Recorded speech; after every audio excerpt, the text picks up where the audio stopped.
mélange tout en ce moment. On mélange toutes les affaires comme si elles étaient de la même importance. Là, quand même, je rappelle que d'un côté, on essaye de savoir qui a su du président de la République, du Premier ministre, de la garde des Sceaux, qui savait quoi à quel moment.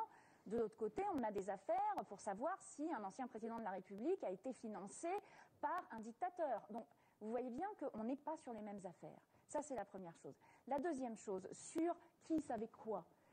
Là, vous nous dites tout ne se compare pas.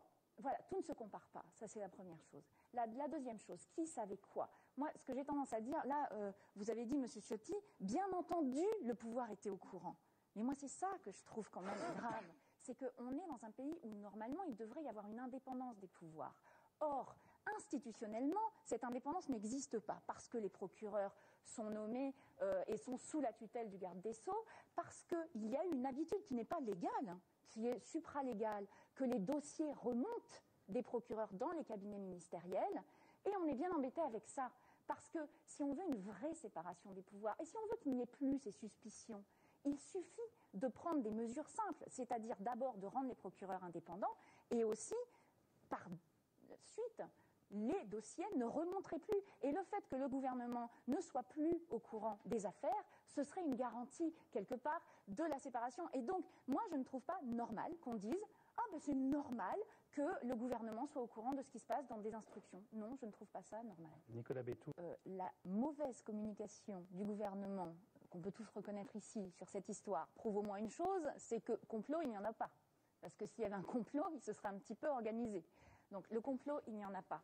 Après, il y a cette question de l'indépendance de la justice. Moi, je considère que la justice est indépendante et fait plutôt très bien son travail. Ce que je constate aussi, c'est qu'il y a quand même un gros changement depuis 2012, qu'on le veuille ou pas, c'est que la garde des Sceaux n'intervient plus dans les affaires en cours. Elle a demandé, elle l'a dit, et il s'avère que ça se passe, et on l'a vu dans les affaires notamment qui concernaient la gauche. Donc ça, c'est un point important. Un autre point très important. Vous parlez sans arrêt de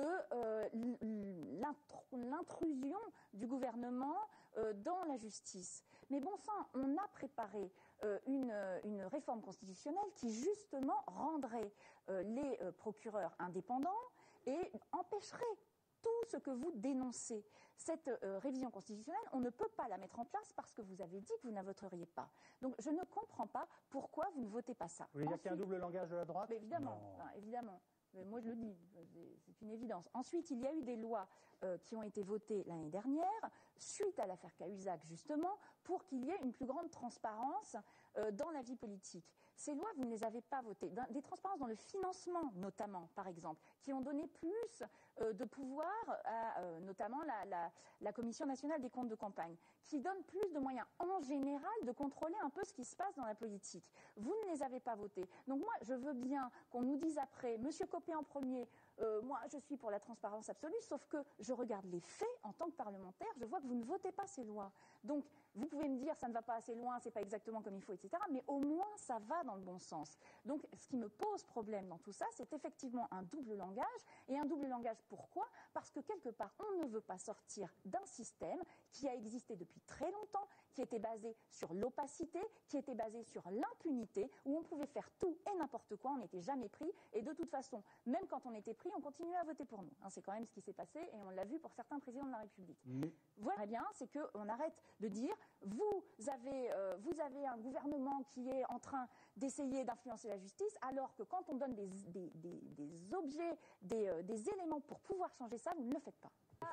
On est typiquement, justement, dans ces affaires de mélange des genres, d'opacité et d'impunité. Ce que vous avez soulevé en ce qui concerne les parlementaires, c'est vrai, il s'agit d'une enveloppe sur laquelle il n'y a aucun contrôle. Et d'ailleurs, sur laquelle les parlementaires ont très peu d'informations sur ce qu'ils peuvent en faire vraiment. Et donc, dans la mesure où il n'y a aucun contrôle, il faut avoir quand même une sacrée droiture, sachant que personne ne vous contrôlera jamais, pour dire je le garde uniquement pour mes frais de mandat, et ce que moi je considère comme mes frais de mandat, ce qui est très différent selon les différentes personnes, surtout quand on est cumulard, c'est pas tout à fait pareil, on n'a pas de permanence à se payer. Donc cette question-là est très importante. Oui. Donc il faut avoir une immense droiture pour garder tous ces petites notes, tous ces frais, en se disant si jamais je me fais contrôler. Nous, on a demandé à ce qu'il y ait des contrôles sur l'utilisation de cet IRFM. Ça ne passe pas. On n'arrive pas à faire passer ça. Les députés eux-mêmes ont refusé de voter ça. Hein. Mais oui, mais pourquoi? Les députés eux-mêmes ont Non, souhaité oui, mais s'exclure énormément de députés l'ont demandé, et nous le demandons. Les Verts sont parmi les plus exemplaires. Hein, voilà, donc la majorité des il faut députés leur donner acte. Mais il y a d'autres exemples de ce système-là qui autorise les collusions. Vous parliez des micro-partis, vous avez raison. Nous avons réussi à faire voter l'année dernière. Micro-parti révélation de l'affaire Bettencourt, hein, Tout à qui a fait. permis de dévoiler.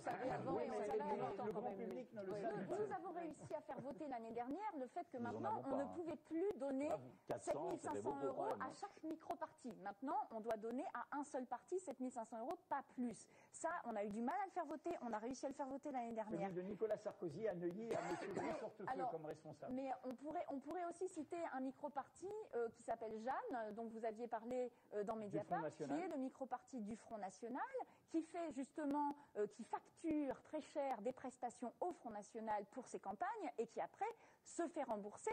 Et donc l'argent public enrichit l'un des bras droits de Mme Le Pen. Exactement un micro-parti. Tout ça, c'est autorisé par la loi parce qu'on laisse faire ces collusions-là. Il y a un travail à faire qui permettrait d'éviter ces collusions-là. On disait une moralisation de la vie politique. Ça passe par des règles qui soient écrites et qui soient votées et qui permettent enfin qu'on se dise ça ne passera plus si on fait ce genre de choses.